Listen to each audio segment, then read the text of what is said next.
hungover Soho. It's always the morning after in London's crooked square mile, where anybody can get away with almost anything as long as they don't frighten the horses. Last night's libertines are still snug in their beds as the King's Troop Royal Horse Artillery, on their early morning exercise, start to stir some of the 6,000 residents of Soho. Frankie Blake is a retired wrestling MC. He's 78 and he's lived here for 40 years above the Venus Rooms. How has this place changed, this building? Oh, when I first came here, there were 8 whores living here, 4 by day and 4 by night. And they used to hustle in and out, in and out, in and out. And then the fellow that owned this flat, he got charged with living on the immoral earnings. So he packed the flat up and I got the flat and I moved in. And Virgil said, Jack Robertson, a bunch of Greeks came along to terrorise me out of it. So I wouldn't have it. And gradually we got rid of them all. But it was in those days, the birds used to hustle around the street. It was wonderful. The one that used to live down below here, she called herself Fifi, beautiful girl.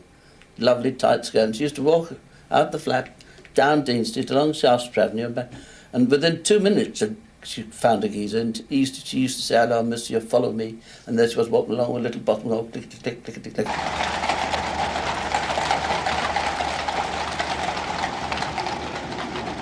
Every so often, well-meaning people set out to try to clean up Soho. Nobody ever succeeds for long, and so the sordid bits continue to flourish side by side with a new generation of village people.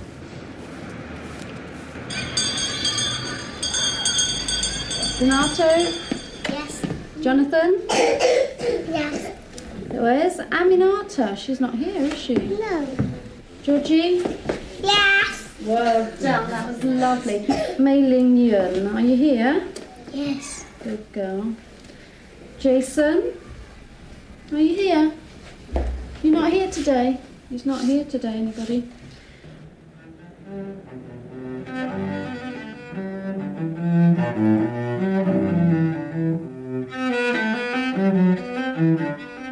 The Beer family has been in violins and cellos in Soho since 1892.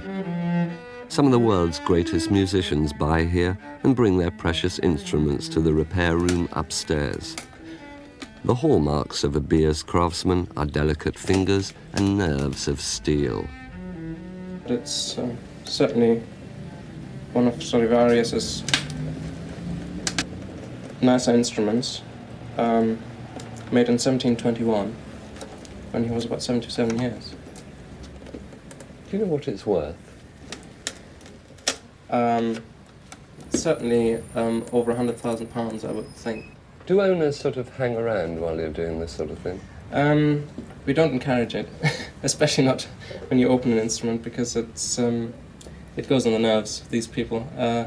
People are very much emotionally involved in their instruments, and hearing the cracking noise of the joints parting is not very nice for them. So you don't really encourage them being here while this is going on.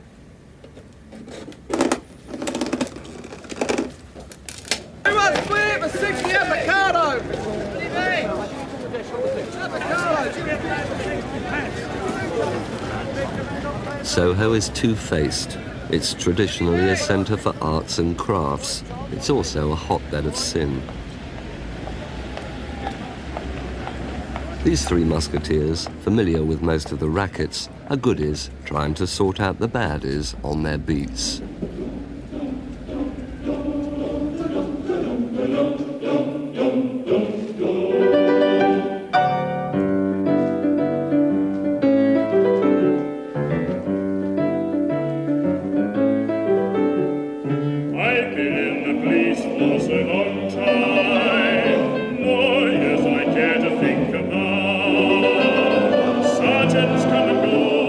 Spectres come and go, but I'll be here until they kick me out.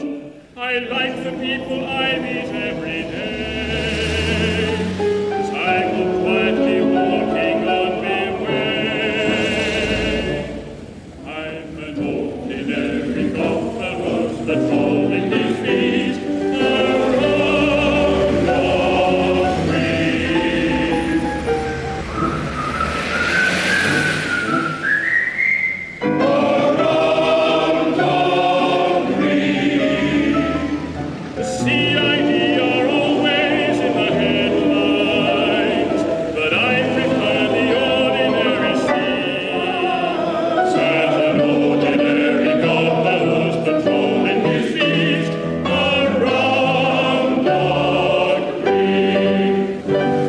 can't find anything to criticise about it. That's excellent, girls. Primary school teacher Nick Blackbeard, a newcomer to Soho. Look, you're missing a bit of a gap here. You should have chosen a slightly longer brick there to go at the end, shouldn't you? Right, it doesn't matter. Just bubbles up the cement. That's good, Jen. That's excellent. I never really knew of Soho before I came here. It just... I expect a load of strip clubs that everybody else does about Soho, you know, the grown man's playground. But when I came here, I was really surprised, you know, it's totally different. How do you cope with all the different nationalities? Well, when I first came here, it was a real difficulty because of language difficulty. But since then, it's excellent. There's a great mixture of people, a great variety of cultures, a great wealth of everything. Once they get to the school and the mishmash of doing all the work, you find that they all get along perfectly well. There's no differences among them. Can we play snooker? Yeah. Where do you live, Nick? Just next door. I'm a part of the school, really. Housing association. So housing association. Nice views? Pretty original views, I should think. I look straight over the Swedish strip club. So, which is dead opposite. That's smashing, mate. That's smashing, yeah. Oh, that's a good idea. Do you keep your curtains drawn? No, they keep their curtains drawn.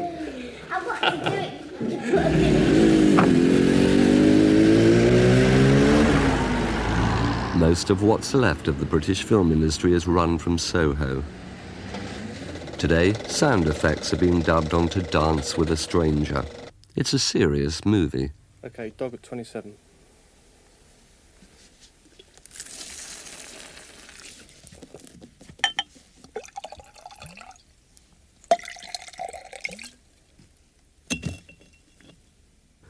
The grande dame of sound effects is Beryl Mortimer, 25 years at the game. Dogs and their habits are a cinch. Today's real challenge is synchronizing the unzipping of a banana.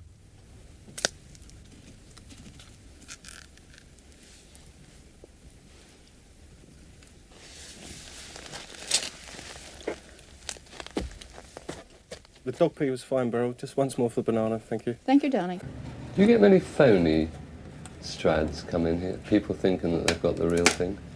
Not so much Strads, but quite a number of phony, supposedly Italian instruments of other make. It is making the most It is an easy one. noise. It is an easy one, though, so far.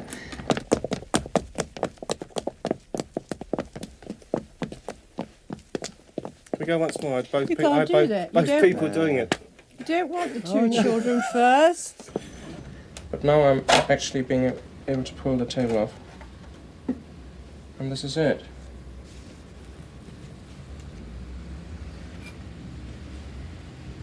Is that the label? And here we've got the original label. I should dust it a little bit to make it easier. It doesn't look much, does it, for all that money? Really? Well, it looks dusty and not it doesn't look like much inside, that's quite true. But they are rather precious things because of their sound and their origin. Was your heart beating any faster when you did that? Perhaps a little bit.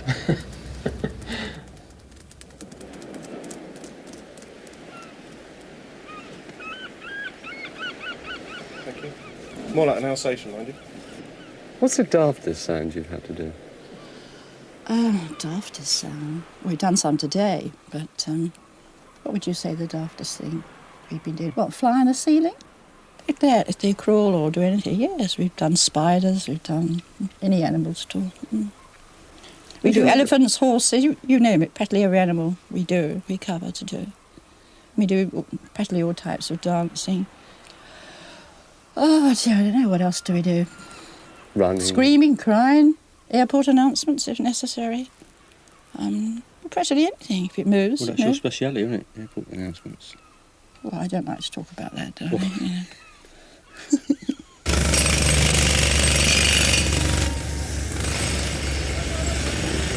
In a workshop that could have stepped out of a Dickens novel, shoemakers are fashioning wooden feet. The feet are filed away, ready for orders for handmade shoes and things called trees to keep them in shape. Got any famous feet here? Well, we have Frank Sinatra's are just here having some trees made. You can have a look at his pairs feet. of boots. His feet, they're quite normal feet, quite nice feet. Quite small feet, aren't they? I guess he looks big on television, but I don't think he's particularly a big man. They're just dainty feet. And are those his shoes? Well, these are his boots, presumably. Oh, they're built up. Well, it's got 1.25 inch heel, maybe. Not much more than the normal heel.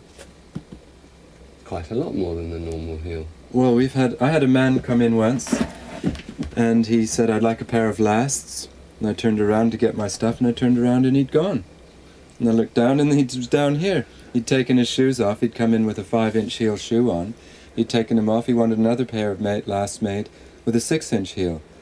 And that's what I call a built-up heel. Shoemakers have occupied this building since 1872.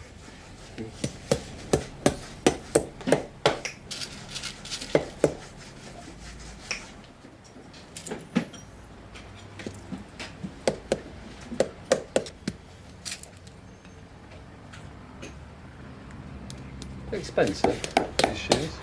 They're about £500 a pair. £500? Yeah. In the shop? Yep. What do you get for them? Usually I get, well, it depends on the shoes, but between £50 and £70. Somebody's making a big profit somewhere. Oh, I should think so. I'm not. At the top shelf, you've got shoes which look like they're all the same. They are, yes. This man has, when he orders in 4s. Maybe 4s or 5s, and they're all the same. He had crocodiles, they were all the same. He had red pair, they were all the same. The different colours, all the same. And this is his black patent pair. Who's are they? They're a man named Adnan Khashoggi. He's a... well-known rich man. Well, yes. Why would somebody like Khashoggi have 4, 5 pairs of shoes exactly the same? What's the point? Well, I don't know for sure, but I have heard the story that he has 1 pair for the various homes he has. 1 pair for Saudi Arabia, 1 pair for Paris, 1 pair for London, 1 pair for New York, 1 pair for Los Angeles. And so he doesn't have to... Permanently there, you mean? I expect he has them permanently there, and then he doesn't have to carry a lot of stuff when he moves. He just goes there and his complete wardrobe is already present, ready for him to wear. Kill, boy, kill. It's a good job this dog's dead. Last year this dog walked 1,000 miles for charity. He was a greyhound when he started off. Go on, give him a smile. The French pub, established in 1914 by Victor Bellamont and now managed by Gaston, his son. You always get a kiss for that. It's a world-famous watering hole with colourful customers and a landlord who can regale them with juicy stories. I've been here all my life, and I can remember Soho during the Sabini troubles and the Mancini troubles and the Red Max murder troubles and the prostitute murders, the silk stocking murders. I mean, this is an area, and undoubtedly, possibly without us knowing, some of the victims and possibly some of the perpetrators were customers. Never changes, Gaston. This always looks, well, never dirty, but always looks the same. I'll tell you why. Clientele is 98% regulars. I mean, it's very rare I look round and see a stranger. A stranger sticks out like a proverbial sore thumb. And they won't have any change. Give me a tonic. I mean, when we get a decorator in and he says, "What colour do you want the ceiling, Gov?" I say, "Match that. Nicotine cream." Thank you, sir, very much. Yes, Ed, can I help you? For 38 years, Alfredo has been opening the doors at Kettner's. Edward VII lingered here with his mistresses. Now it's a fast food restaurant. But in between shifts, some of the old style is retained. Alfredo leaves the door and takes to the floor. At 77, he's a real trooper.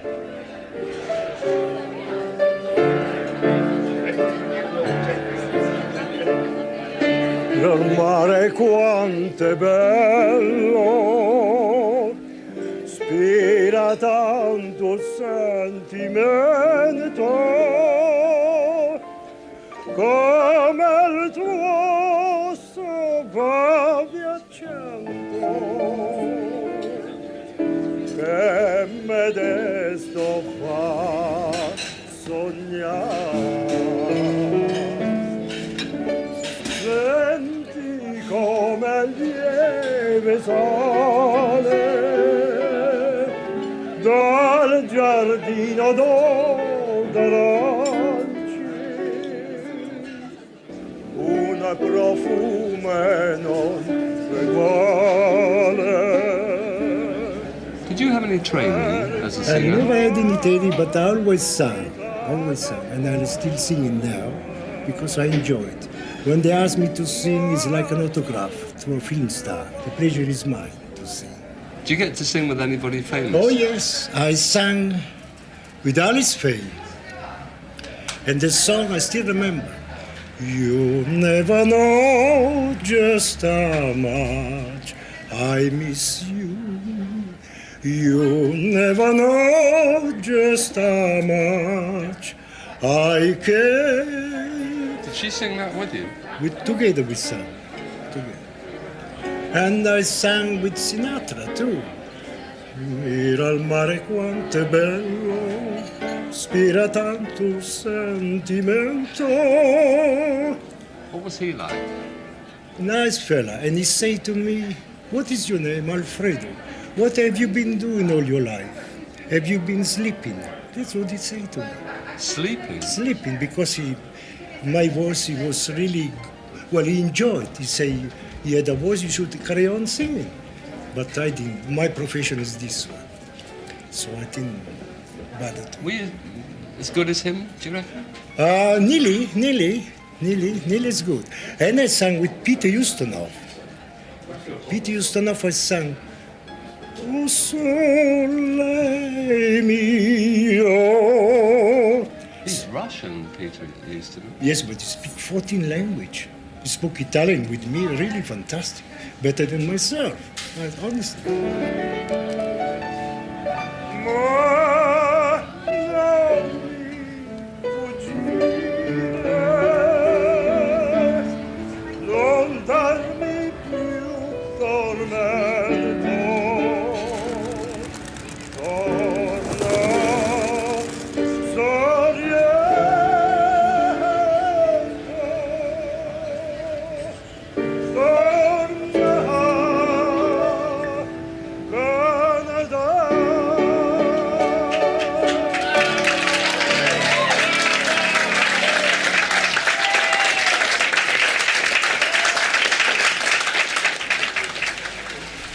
Officially, this is L'Escargot. Unofficially, it's Eleanor's place. He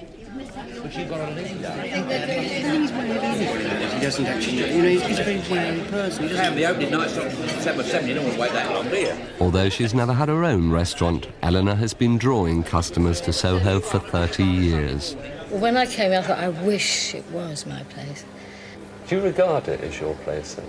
I feel it. I feel like a mother that's got a bigger house, all the children have come back. They tell you the good things, the bad things. I mean, it's not necessarily they tell you all the good things, but you've got to be able to listen if you've got time. It's very difficult to remember everybody's name, but I always feel that's not important. The face is important. To remember somebody's face, that they've been here last year, this year. Lovely surprise. Wonderful. It was so great. 7 years? At least, I'm sure. Where have you been? I'm living now in Amsterdam, having a naughty and wonderful time. Oh, great. If you're looking around the restaurant, can you tell, say, a married man who's with a lady and trying to keep it very quiet? More or less, yes. But as again, you just keep it to yourself. How do you know? There's little things that do happen, and the way they treat them. There's always that something extra little special that they want to do. Do you mean they're nicer to them than if it was their wife? I think sometimes, yes. Alors, c'est fini. Mesdames et messieurs, s'il vous plaît. Alors, les jeux sont faits. Rien va plus. It's too late now, ladies and gentlemen. It's all past time. It's all over. C'est liquidé.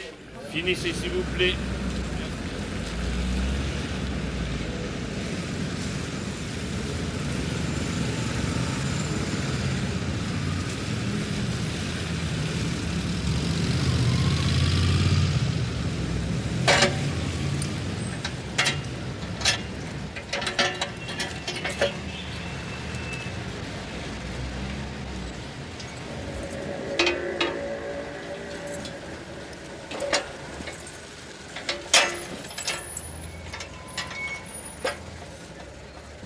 When the pubs close, the drinking clubs open. One of the oldest, the colony, was founded by a legendary lady called Muriel Belcher.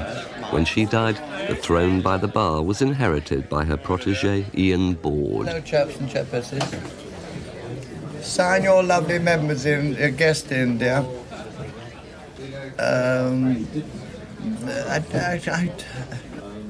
I think it is the oldest one. The gargoyle over the road, of course, was about the same period of time. Yeah, and of course it's now finished and it's a tit show or a cabaret show or one of those sorts of things. I haven't spoken to him since it's off. No, he's incognito. He's gone off to Cornwall. Go together? Yeah, so the son says to me. I'm glad to get him off me back, and to tell you the truth, I was a bit disappointed about that. Muriel started it in 1948, and I met her about 46 or 7. And when she started it, I was working as a commis waiter at the Jardin de Gourmet, which was then the smartest, most sophisticated restaurant, theatrical restaurant in the West End.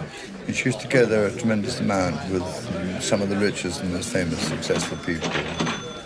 There was a tingling of the theatrical amount of people. A lot of homosexuals, as they were known in those days, because the word gay was not quite known. There was quite a lot of those about. So the police one day tapped me on the shoulder and said, my broken shoulder, must be careful.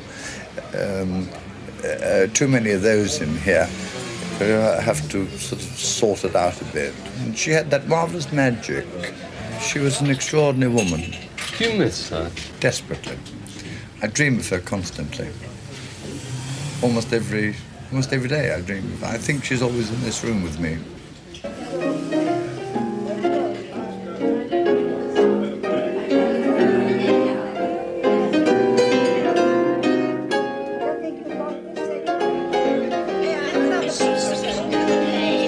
Tea and the odd tot of sherry for the senior ladies who attend the Charles Norton Day Centre. Flo, who's 79, and her sister Winnie, who's 72, have lived here all their lives.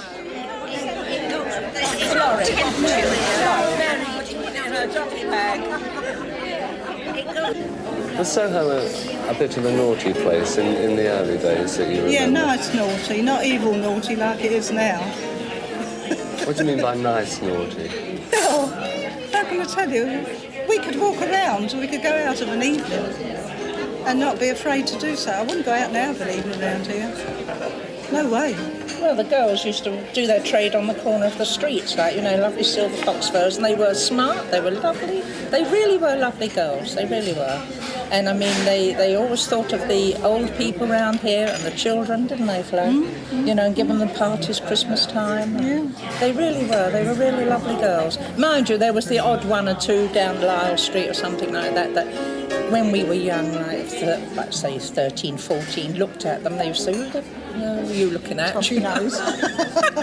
But you say, well, and walk on. But even then, they weren't nasty, and there was nothing nasty about them. Did you know any of them? Well, yes, there was a couple we knew, wasn't there? Ginger Ray we knew most around here. My sister. Who? Because I had Ginger Ray.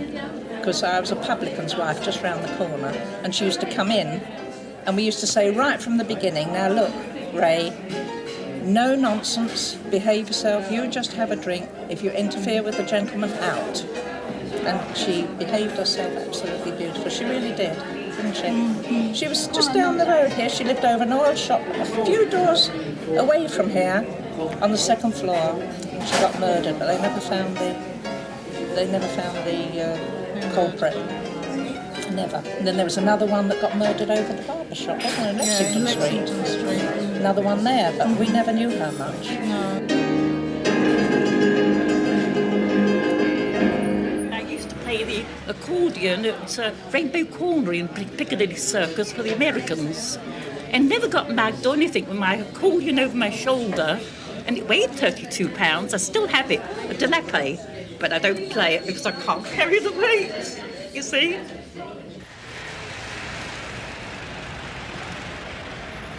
Soho's day workers start to pack up and the night shift moves in. It's not easy to guess who does what and where. Karen, for instance, a keep fit fanatic, cycles to and fro between customers. I can make £6 an hour about the way I do it.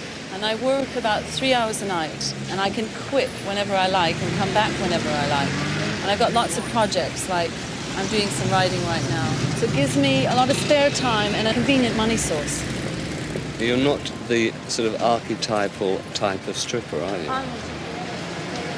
I'd say there's a small percentage of strippers who come from middle-class backgrounds and went to university, but most of them are working class, and that's fair enough to say. Did you go to university? Yeah. What did you do before you were stripping? I was teaching high school in Canada, taught English and history. What do you think of the people who come to watch it? I try to take a very generous attitude. I try very hard, because the more generous I can be and the more witty and good-natured, the better a side I bring out in them. Do you mean you have fun with them? Yeah, I try really hard to have fun with them. But how sexy do you try to be? None whatsoever. I work as hard as I can to be asexual and funny.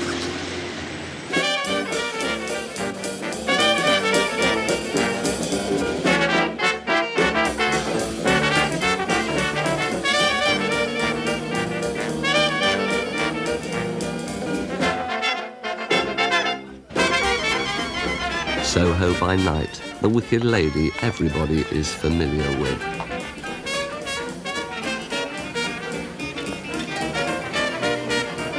As far as I can gather, the word Soho actually came from when they used to hunt here, when it was wide open country, and yoicks, tally-ho, Soho. People are still hunting in Soho. Oh, they hunt for anything, yes.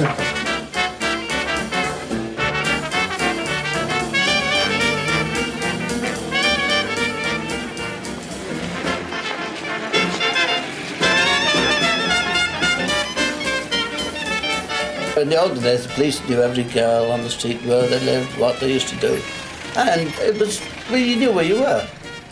Now you don't know what you're getting. They've got all sort of exotic names on the doors, like Fifi and Celeste and all that. They all come from Wigan or Lancashire. Hey, what do you want, love? Hurry up, I'm reading paper. It's all a con. Well, of course, it isn't what it used to be, but it never ever was what it was, really.